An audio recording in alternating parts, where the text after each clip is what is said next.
Give me one brand that Vanity Fair partners with.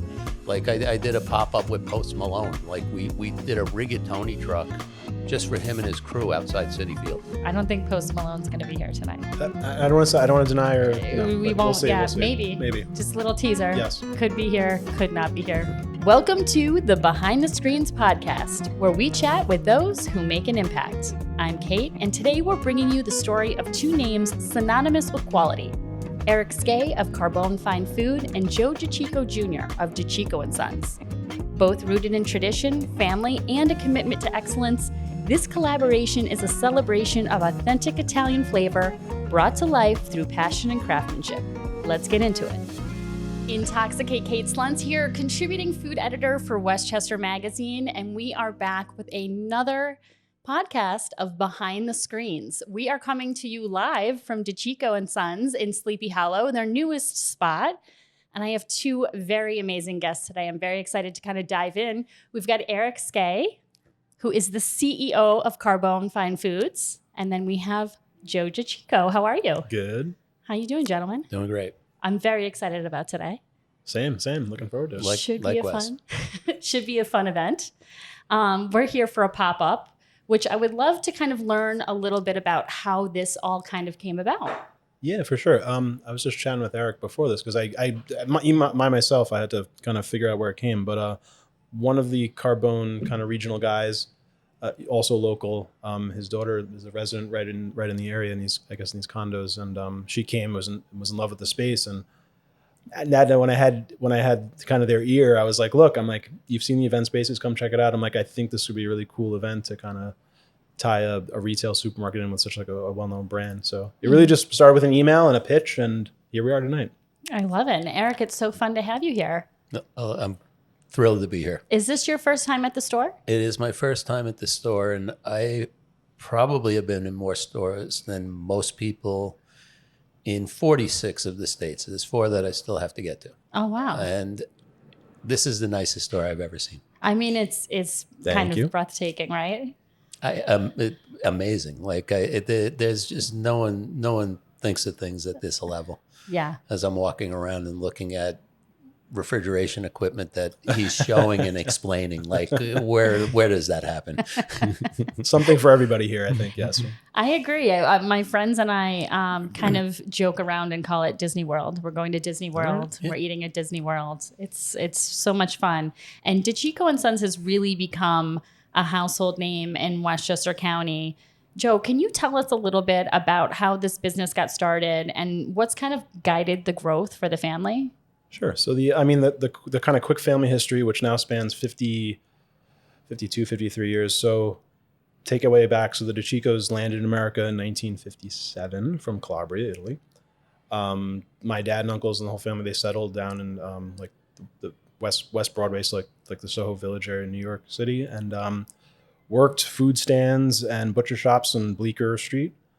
Fast forward a bunch of years, they were working delis and butcher shops in a supermarket in the Bronx. And my uncle John Sr., he decided he wanted to purchase the business from the owner at that time. Needed his brothers not only help, but a little bit of their money. So they kind of partnered up. Fast forward another bunch of years, they're up to 4 stores, the DeCicco stores. And then enter 2006, DeCicco Sons was born. So that's the second generation, myself and 2 cousins, Chris and John.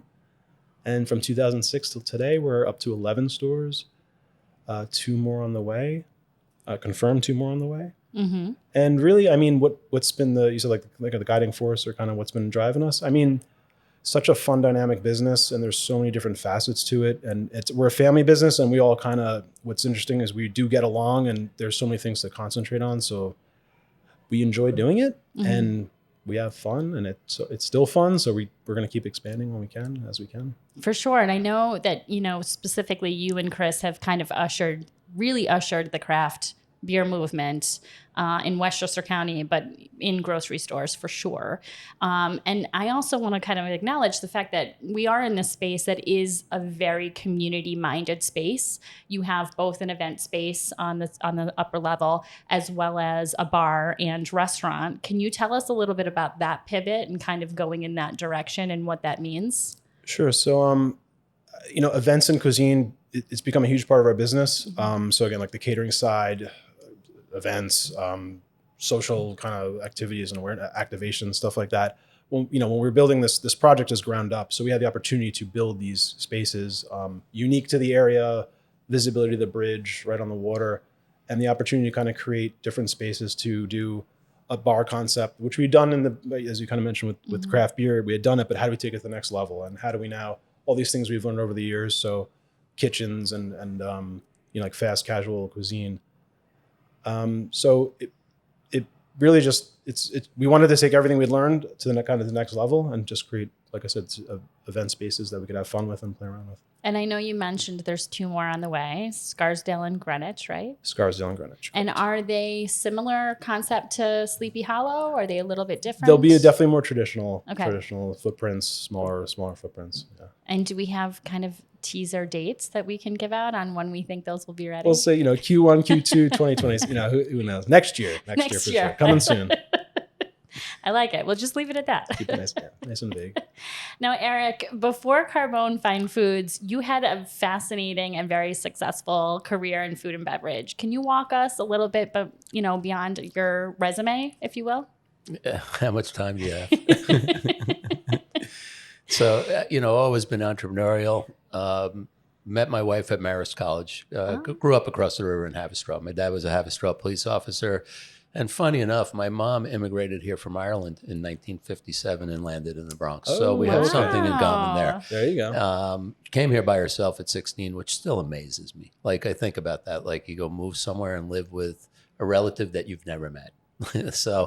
But I think that might have kind of sparked my entrepreneurial spirit, as well as my dad being a police officer. He has always had that entrepreneurial kind of nature. And I met my wife in Marist. We ended up moving to Florida because that's where she was from.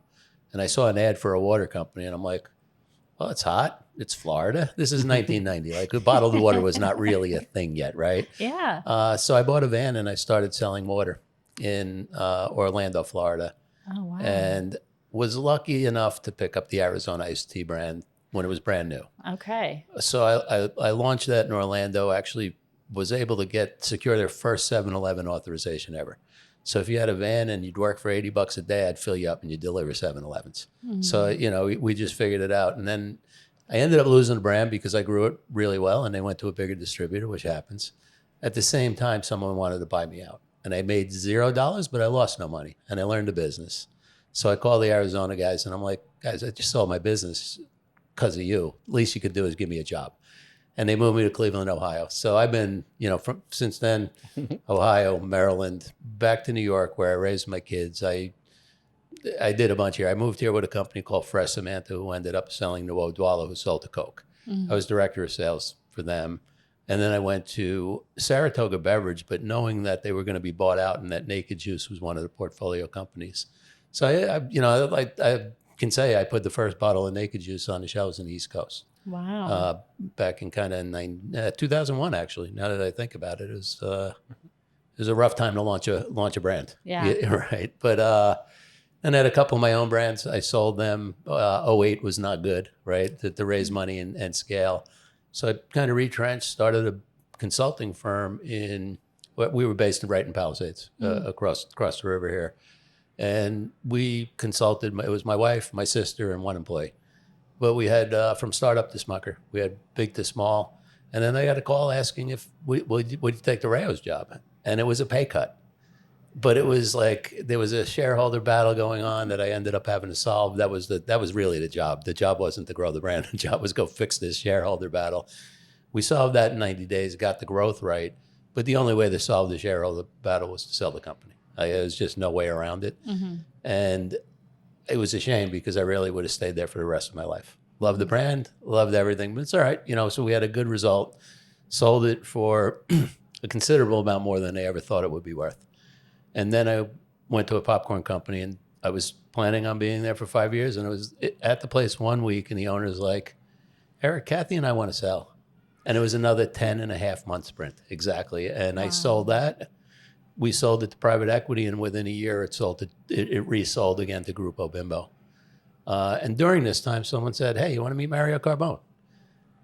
And I was like, Absolutely. And the reason being, when I was running Rayo's, my daughter was turning 25, my daughter Lauren.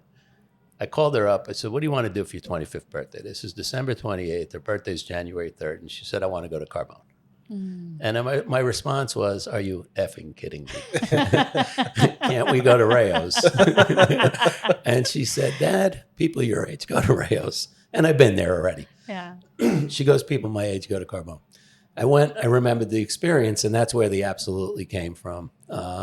We launched March of 2021. The brand is now in 26,000 doors across the country. We're the number 6 brand in America out of 650 some odd brands that scale. And it was a heavier lift than I expected. I thought everyone knew Carbone. You got outside New York, right? They didn't have the Miami restaurant there. And there was no Dallas restaurant. So where were they known?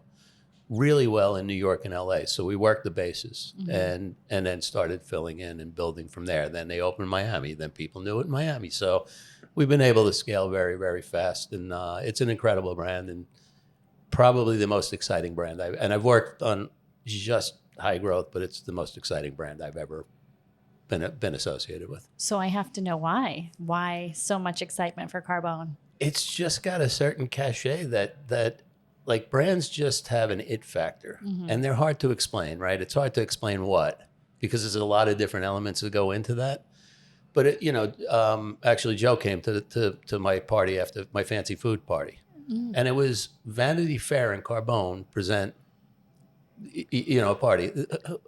Name give me one brand that in supermarket that Vanity Fair partners with. Right.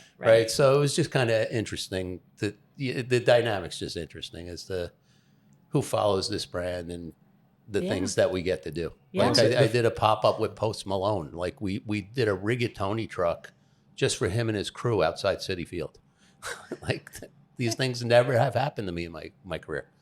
That's so it's fun. Very fun. Very fun. I'll say at that Vanity Fair event, it was very funny. All the food guys were just in the corner. So it's me, Rich, my cousins, my wife, and then Mario Carbone, Rich Teresi. We're all in the, because it's all fashion people. We have no idea what's kind of happening, and we're just there to enjoy, and we're like, awesome. But it's such a cool brand. What was amazing about that event, we had a lot of food people there from throughout the country, but it was food people and kind of influencers, celebrities, and lots of housewives, certain like A-list celebrities, like, actors. And the comments I got, which is like just an indication of the pandemic, was everybody commented on their Peloton instructor. Oh. So we had a couple of them there, and they were the most known people. Yep. I mean, is that one of the reasons why they kind of shifted from the restaurant model to kind of doing some fine foods? Was it part of the pandemic that was encouraging them? I think they've always had the thought, okay, and they wanted the operator who understood the business, right? And they just waited till that happened. And a friend of mine, Connecticut, Jordan Gaspar, who runs a little, maybe not little, but she runs a private equity firm, was the one who called and asked me if I wanted to meet Mario when I got the absolutely. And Mario had just shared with her, someday we might want to do this, but we got to find the right person. And she's like, well, I got the right person. So it worked out, pretty well. I love that. And what's different about beverage versus, a product like a Carbone sauce? For me, this is so much easier than beverage because I always, I tell people this all the time. So I'm in a beverage business. I get off a plane because I'm traveling and I look at all the stores in the airport and I'm like, how do I get into these? And then I get in the Uber and I pass a gym and I'm like, oh, I could sell in that gym, but I need to buy a cooler for that gym. How do I get there? Then I pass a convenience stores, of which there are 145,000 of throughout the country. And then you've got grocery where there's 33,000 of them. Then you've got club where there's X amount of them. And then you've got mass where there's X amount of them. Well, in grocery, it's a much limited subset. And because I did beverage so long, like in my head at least, even though it's tens of thousands of stores, it's much easier to think about as to how you distribute to all these stores. The distribution's easier. Beverage, many cases you're dealing with beer distributors. At Arizona Tea, we put on 330 distributors in 11 months, the first 11 months. So I was flying all over the place putting on these beer distributors, but some of their contracts are written by like state line. Yep. and you're trying to write a contract with these people. So it's a much more difficult business. Yeah. Well, I'm very excited about what we're going to experience this evening. And I know we kind of talked a little bit about how this kind of collaboration started. Can we kind of just go over what we should expect for this evening? Like what's going to happen? I'm so excited. You want to take that? I mean, I'll as much as I know, because our teams have been working tirelessly. I'm sure. And again, I told Eric before, but just the Carbone, their team, their events team, again, unlike any other brand we've ever worked with, unlike anything in our industry, really. It's so top notch, and they've been working with our events and cuisine team. So from what I understand, just like a very, very cool multi-course kind of cocktail, not hour, multiple, like 3 hours. Just different recipes out of their Carbone book. Some pastas, some proteins. We have some really good sponsors. Barilla sponsored the pasta, so we'll be we'll be eating some Barilla pasta. Campari USA is here. We have a whole spritz area. So really just highlighting a few of the Carbone products and just various preparations. So that Albronzo Barilla is really good. Yes, it's a really good pasta. But our chef is here, and when I hired an R&D chef, because of the chefs that I deal with that are my partners, Mario and Rich, who are arguably two of the best chefs in the world, right? We couldn't hire an R&D chef. We had to hire a culinary chef, and I had to teach him the R&D. So that's who's cooking for us over there. And his last role was with John George.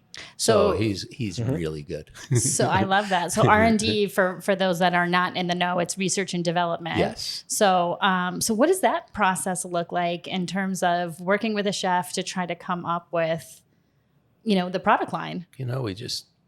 It's trial and error. It's just like doing it in your kitchen. Actually, you start there. You start with a pot, and then you get to a bigger pot at some point. Our process is very, very much like a kitchen.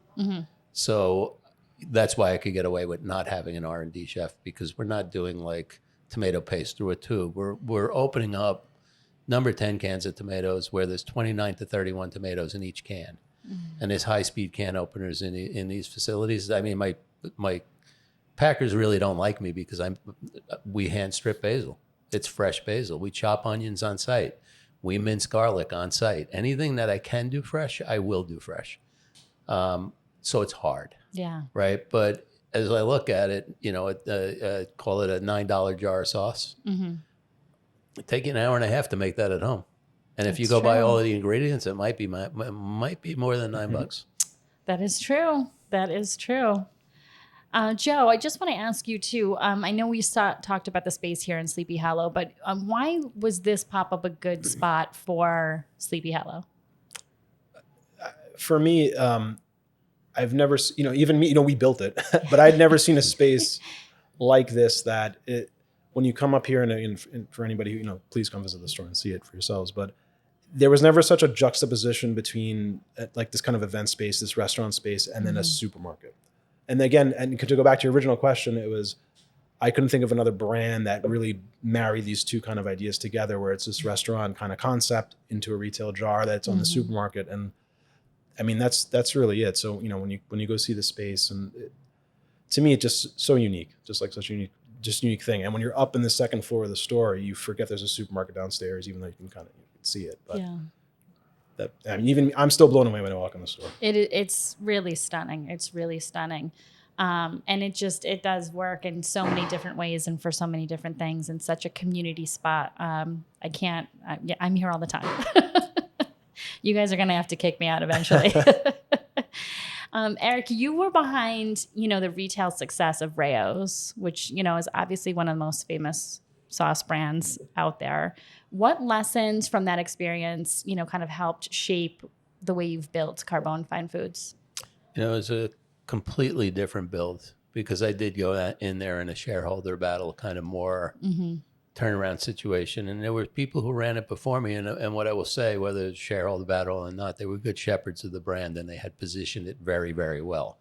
So when I went into Rao's, they already had some shelf space, needed some new product development. We needed to get some new items on the shelf. We needed to expand. middle of the country just wasn't there yet. But the pasta sauce category was just starting to premiumize as well. So if you think about ice cream, like Ben and Jerry's did it how many years ago, right? Pasta sauce really didn't do that until Rao's came to thing. And Rao's is what at the time when I was running, I used to call it a 25-year-old overnight success story.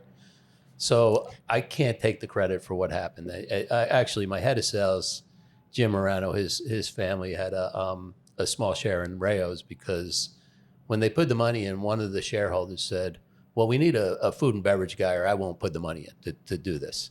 So Jim's dad got the opportunity to come in and he wrote the positioning, and I found Jim showed me some of the archives. And in 1992, the man wrote, "We will be clean label." There was no such thing as clean label in 1992. Yeah. And finding that stuff was just like, for me being like a CPG guy up at that point, like in 25 years, it was just incredible to read some of this stuff and learn.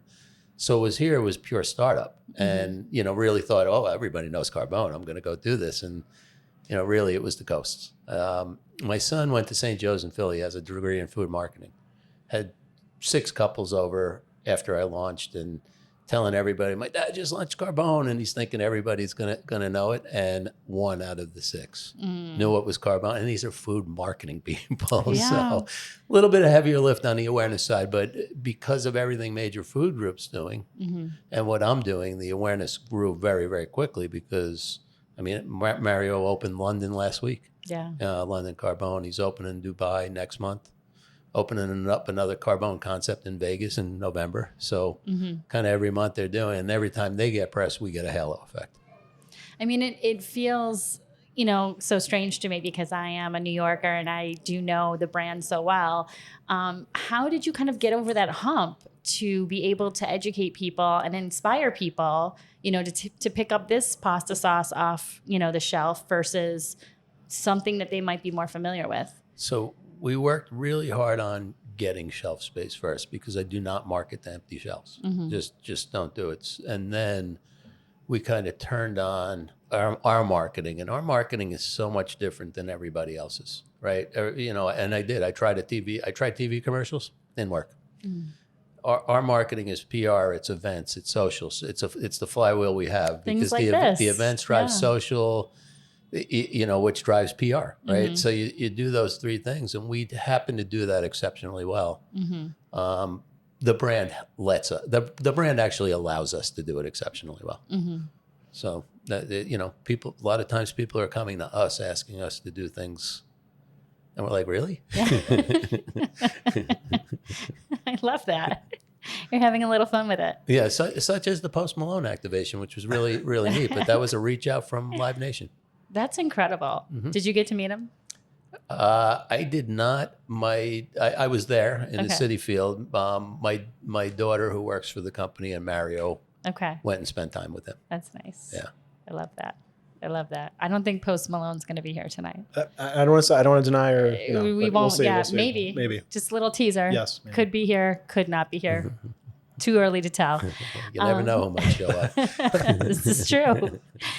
And how does it feel to be building another success story? It's the last one that I will build. I'm turning 62 next month. You're not making a big announcement right now, are you? No, not at all. No, I'm not going. Look, I will. So my brother, whose company was right across the river, started from 1 employee to 70 engineers, and he was bought out recently. My mom got retired at 83, and she's 84 now and aggravated about it.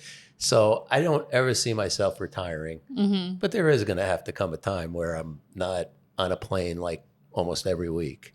So that's, but it feels amazing. Like to have this as kind of the last big brand that I'm going to build is incredible. The opportunity is just, I couldn't have asked for anything better. Yeah. And to be a part of so many immersive experiences must be so much fun in different areas. It is. I'm learning. I really am. I've had to learn the whole digital marketing side of things because it's all new. And I remember Thanksgiving or something, I'm talking and I'm confused with digital, and I'm like saying to them, I don't know marketing. My daughter grabbed me and she's like, you launched Naked Juice. You don't know digital. I love that.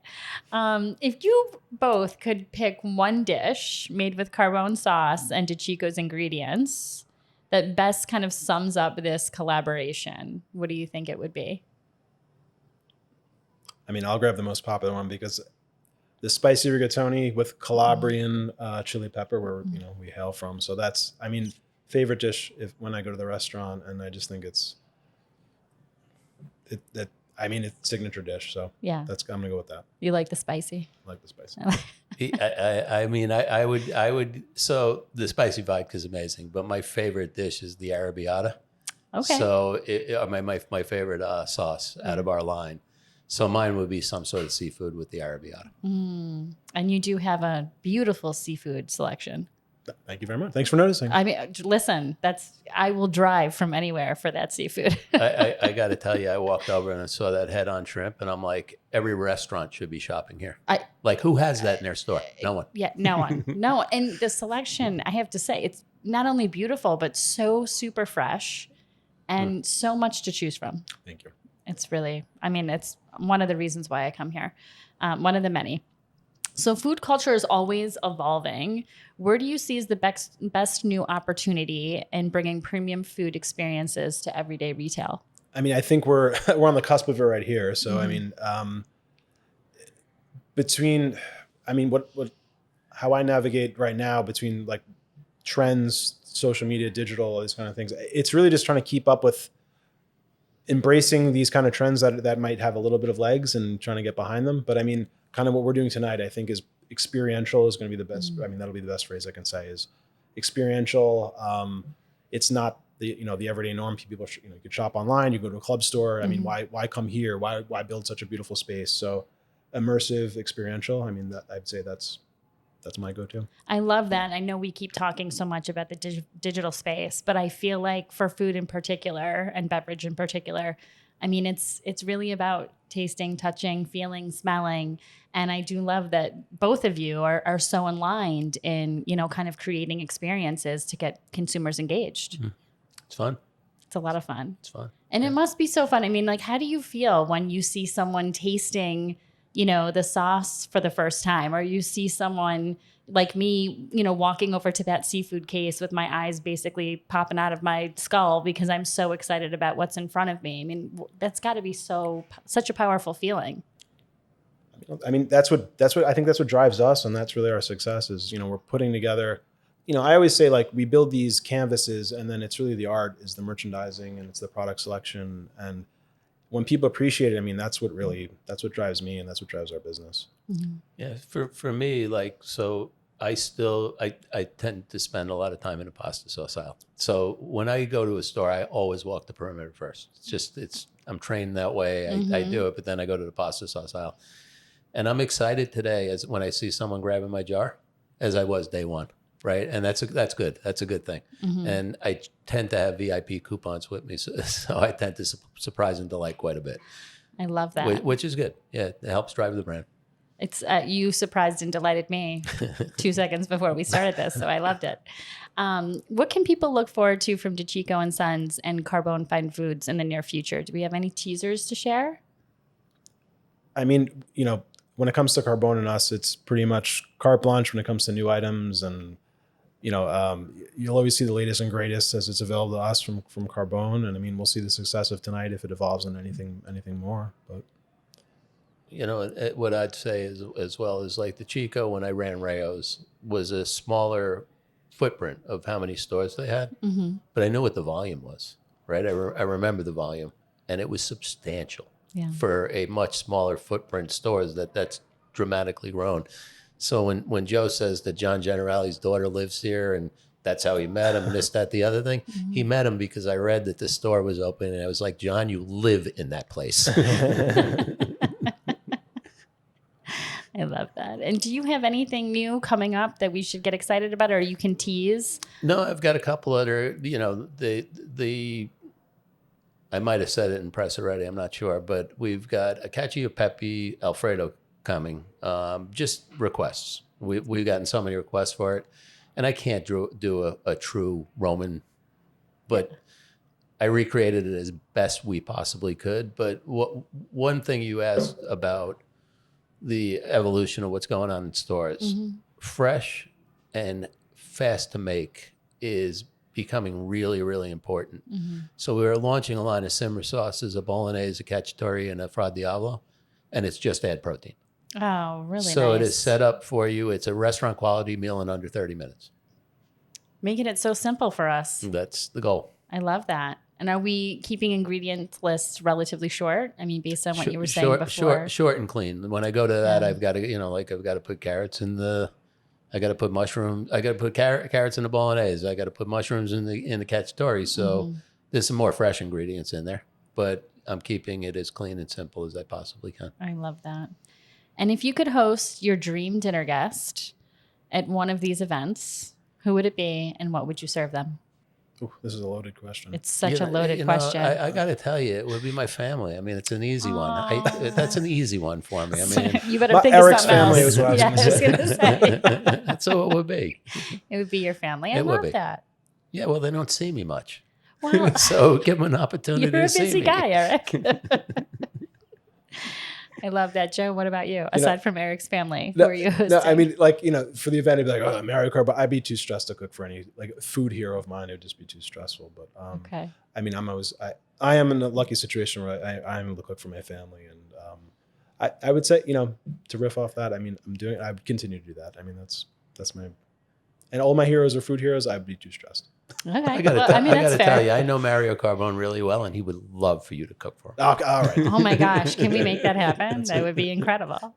Gentlemen, is there anything that we haven't touched on that you would like to talk about? Other than the fact, I mean, I covered it, but I'll say it again. This is the most beautiful store I've ever seen in my life. It's so incredible. It really is. It really is. I mean, it's so much fun. I love the wide aisles. I can spend hours here. And I will say, my daughter, bring her in the wagon. We came opening weekend, you had hot dogs out front. So she gets to go to the hot dog grocery store, and I have to let her down easy every single time that they don't have hot dogs every time we go. But we do grab pizza or a burger. Very good. Well, I mean, at the restaurant. but if you think about it, you talked about the evolution of grocery. He hit it perfectly here. It's fresh. It's prepared. Mm-hmm. It's gourmet. Like if you're a chef, this is where you're gonna come to cook when you're home. Yeah. Right. And you got a bar upstairs. Yeah. Like how do you beat it? It's the best. I mean, it's so community minded on so many different levels because, food in general is just a community gathering aspect. Generally you're not just eating alone. And the fact that you've created a space that I can not only shop with my family, but we can grab a bite afterwards. If my daughter gives me a hard time, I can grab a drink really quick and unwind a little bit or get my cup of coffee, depending on which way it's going. But I can grab lunch while I'm here, down at the, deli area. It's just, there's something for everybody. And it's just creating just all of these micro spaces for you to meet people or, be with the people that you've brought with you. No, I mean, thank you. That's the first thing. And I think too, I'll attribute it to, I mean, we'll go back to before we spoke the beer thing where it's we had these very beer bars in the stores. I mean, doing awesome at the time. Craft beer was booming at the time. And then, we also kind of grew up over the years, just like everybody else, and same age group where now we probably all have kids and we want to somewhere to hang out in a cool space. And we created these spaces too, where there's more baby carriages up here on the weekends than you can kind of count. I have a baby carriage too now, so I'm taking my kids here to grab pizza, and it was definitely an evolution of I think all of the three of us personally that helped drive kind of the thought process behind what we've been doing and make a community space, family friendly, but again, always centered around just really quality, good food, and people appreciate that. So. I mean, it just question that I'm just going to say off the cuff because it's probably one that I've wanted to ask you guys for a long time. You just always seem to be ahead of the trends when it comes to building what's next. When it was the craft beer, again, yep. you and Chris were out there pushing it and at every beer event and building these, amazing spots to enjoy a nice craft beer. Supporting the local craft beer movement in Westchester County with all the breweries popping up. Now you've built this, it's become a community space again. Going grocery shopping feels like a, town event. It feels like I could meet my neighbors here and run into them and grab a bite. what is the driving force? Do you feel like you guys are just on the pulse and you know what the trends are? Do you feel like it's just based on how you guys are, living your lives and you guys are evolving? What is the driving factor? Yeah, I mean, it's really just, it's like before, there's different facets of the business, and it's really what we're passionate about. So Chris kind of with the beer, and then he really created this space with the, as you see, there's so many nods to Sleepy Hollow, and there's, we didn't talk about, there's recreation cells from the Disney movie, and there's the movie props and stuff like that. And then my cousin John really with the construction and the technology and just the whole design, the architecture, and then kind of me with the food, keeping up with the trends. So really just it's a reflection of our kind of personalities and really what we value as people. And we're lucky in a family business where we're not held to a board, and as long as the sales are good and we're making a little bit of money, we're happy. We don't have to kind of we're not reporting to anybody or making our business decisions are really driven on what kind of makes us happy, and we think it's fun and cool, and so far it's been working, and that's really it. So. And Eric, I know we keep talking about how beautiful the store is, and you did touch on a little bit about the tech that you saw that, he's explaining. Was there something in particular that really kind of stood out to you that you were like, this is just incredible for this space? Well, honestly, when he told me it was the old GM plant. Yeah. Right? Like, because I didn't know that. And my dad was a Haverstraw police officer, and his buddy was head of security here. Oh, wow. So when people retired, he would send them over to his friend John. He was named John as well. Yeah. Who would hire him. So like I knew a lot of people who worked there. So just having that that history, it was just kind of amazing to me how many times I passed this place, like going from Haverstraw to my cousins in the Bronx, right? Yeah. Like it was just.